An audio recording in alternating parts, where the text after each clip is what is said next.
Ito yung mais. Imagine mo lang na isaksak natin to sa isang electrical socket at iilaw itong mga butil ng mais dito na parang LED chips. So may imagine mo ang liwanag ng paligid kasi sa dami ng LED chips na andito, di ba? Pero posible kaya yon? Of course not. However, merong kagaya nito na bulb na ang itsura ay ginaya ng mais. Kaya ang tawag nito ay corn bulb. Saan kaya to magagamit? Una sa lahat, mag-subscribe muna kayo sa aking channel para suportahan ito. You may also join this channel as a member to avail of exclusive perks like priority in comments reply and early access or exclusive access to some videos for members only. You can also help fund some projects here by sharing super thanks. Wow. Sa online Chinese store na binilihan ko nito, meron itong 12 variations. Ito, E27.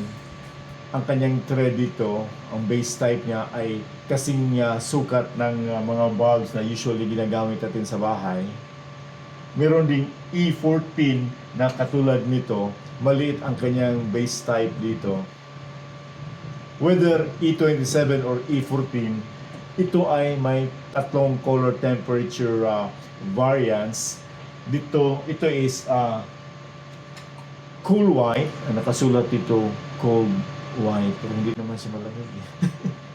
Ang ibig sabihin natin mga kaibigan, Chinese ay cool white, not cold white. Meron din siyang warm white.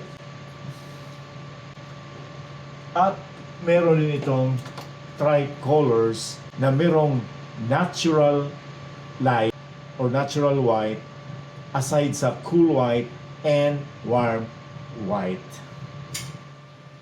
I-test natin ngayon ang mga bulbs. Ito ang cool white. Okay, puting-puti, di ba? Ang ilaw niya. Then ito naman ang warm white.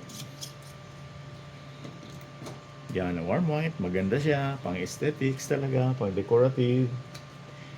Then ito yung ating tricolor na merong natural daylight aside from the cool white and the warm white. That's the cool white. Paano ba ma-change ang color nito? Pagtanggal mo, pagbalik mo, magiging warm siya. Pagtanggal mo ulit at ibalik mo, magiging natural daylight siya.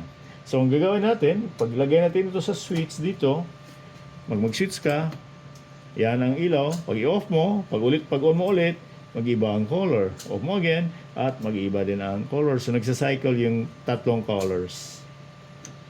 Ayon sa specs, ang color rendering index ito ay nasa 85 plus, which is usually the color rendering index ng mga LED bulbs na ginagamit natin ngayon. Meron din itong dalawang power ratings, 5 watts and 7 watts. Ang binili ko ay pawang mga 7 watts. Ito ay merong 84 LED chips. Yung 5 watts ay meron lang 60 LED chips.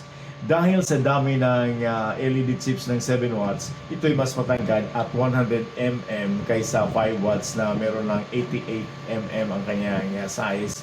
Pareho ang kanyang diameter, ang 7 watts and 5 watts at 30 mm. If we examine closely the LED chips used here, it's the 2835. Merong marka dito nakalagay. Yan, may mark yan, nakasulat yan. It's 2835 LED, which is widely used surface mount device na merong 20 to 30 lumens with only 0.2 watt operating power. Binilang ko ang mga LEDs dito. LED chips. Meron itong 8 chips for each column. Then there are 9 columns. So that would be 8 times 9 equals 72 LED chips. Plus merong 8 dito sa kanyang sa itaas. So lahat 80 talaga. Then we can recognize between the temperature color. Ang cool white ay ito ang color niya, medyo white ang LED niya, while the yellow, the warm lamp ay yellow na yellow yung kanyang LED. Ang tricolor naman is combination, hati siya for each column, apat na yellow at apat din na white. And also this sa itaas, ganoon din hati siya. Apat ang yellow at apat ang white. So 80 pa rin. Since round to at full of LED chips, ang kanyang light beams ay nag-project 360 degrees, di ba? Ayon sa seller, this will last 50,000 hours kung gagamitin mo to for 5 hours every day. Aabot ang lifespan nito ng 10,000 days or over 27 years. What is good with this LED lamps, pareho ng ibang LED, wala itong nakakalaso na components or chemicals. Wala itong tinatawag natin na mercury, wala rin itong ultraviolet ray or infrared. Sabi ng spec, sa itaas ng bulb, merong mga butas, pero wala akong nakitang butas dito eh. Supposedly, para yon sa exhaust, para yung init sa loob ay lalabas. Usually, LED ay iinit din, di ba? Kahit LED siya. Itong case niya, sabi ng manufacturer ay fluorescent plastic design para safe at komportable sa mata natin yung ilaw.